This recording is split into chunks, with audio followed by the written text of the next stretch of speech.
महाकुंभ अभी खत्म नहीं हुआ है, यकीन नहीं होता। आइए समझते हैं कैसे। हर 12 साल में एक बार होने वाला प्रयागराज के महाकुंभ में लाखों लोग आस्था की डुबकी लगाकर ज्ञान और शक्ति प्राप्त करते हैं।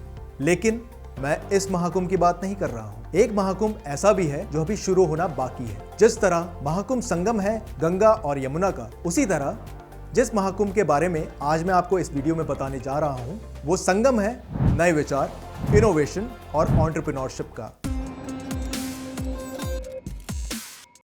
स्टार्टअप महाकुंभ भारत के स्टार्टअप इकोसिस्टम को एक नई ऊंचाई तक ले जाने का एक अनोखा अवसर है। सोचिए एक ऐसे प्लेटफॉर्म के बारे में जहां देश विदेश के सबसे ब्रिलियंट एंटरप्रेन्योर्स, बड़े इन्वेस्टर्स और इनोवेटर्स एक साथ आते हैं, जहां नए आइडियाज को सिर्फ रिकॉग्निशन ही नहीं बल्कि फंडिंग भी मिलती है जो उनके स्टार्टअप्स को नई उड़ान देने में मदद करती है। यह सिर्फ एक सोच नहीं बल्कि एक हकीकत है। स्टार्टअप महाकुंभ भारत के सबसे बड़े स्टार्टअप फेस्टिवल में से एक है। साल 2016 में पीएम मोदी द्वारा लॉन्च किया गया स्टार्टअप इंडिया मिशन उसी कड़ी का एक हिस्सा है स्टार्टअप महाकुंभ। इसका पहला एडिशन 18 से 20 मार्च 2024 को नई दिल्ली के भारत मंडपम में ऑर्गेनाइज किया गया था। इस इवेंट को इंडिया की टॉप इंडस्ट्रियल बॉडीज जैसे कि फिक्की, नैस्कॉम, टाई और ऐसी कई सारी फाउंडेशंस ने मिलकर सपोर्ट किया था। इस इवेंट का उद्देश्य भारत को एक ग्लोबल इनोवेशन हब के रूप में प्रेजेंट करना था, जिसमें 1000 से भी अधिक high potential startups, unicorn startups, global and domestic VCs, corporates and industry leaders शामिल थे। स्टार्टअप महाकुंभ सिर्फ एक नेटवर्किंग इवेंट नहीं है, बल्कि इसका असली मकसद है नए स्टार्टअप्स को फंडिंग और इन्वेस्टमेंट के अवसर देना, भारत के इनोवेशन और स्टार्टअप कल्चर को बढ़ावा देना और इंडस्ट्री लीडर्स, इन्वेस्टर्स और पॉलिसी मेकर्स को एक प्लेटफॉर्म पर लाना।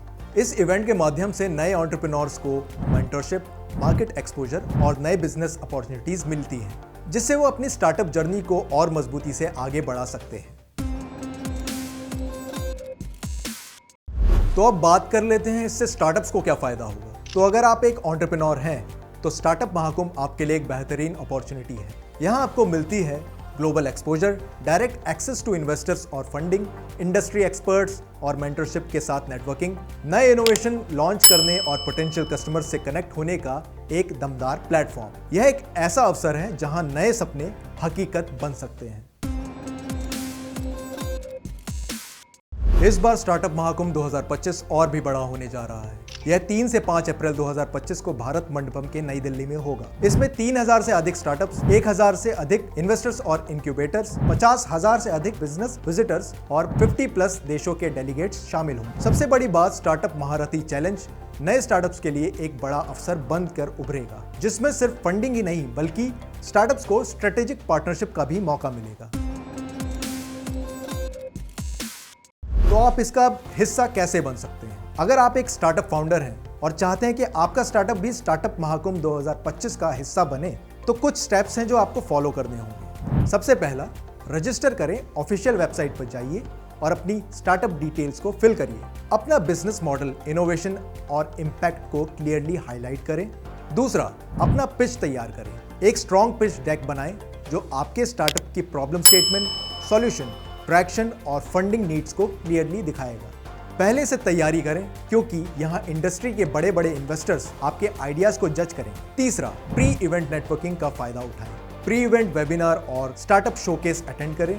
इन्वेस्टर्स और इकोसिस्टम के बड़े प्लेयर्स से कनेक्ट करें जो विजिबिलिटी बढ़ाएंगे। चौथा, स्टार्टअप महाकुंभ के मेन इवेंट में अपनी स्टार्टअप को प्रेजेंट करें। यह एक बड़ा मौका है आपके स्टार्टअप को फंडिंग और कोलैबोरेशन के लिए पिच करने का। इसमें स्टार्टअप्स को मिलेगा जजेस और इन्वेस्टर्स के सामने बेस्ट इंप्रेशन बनाने का मौका।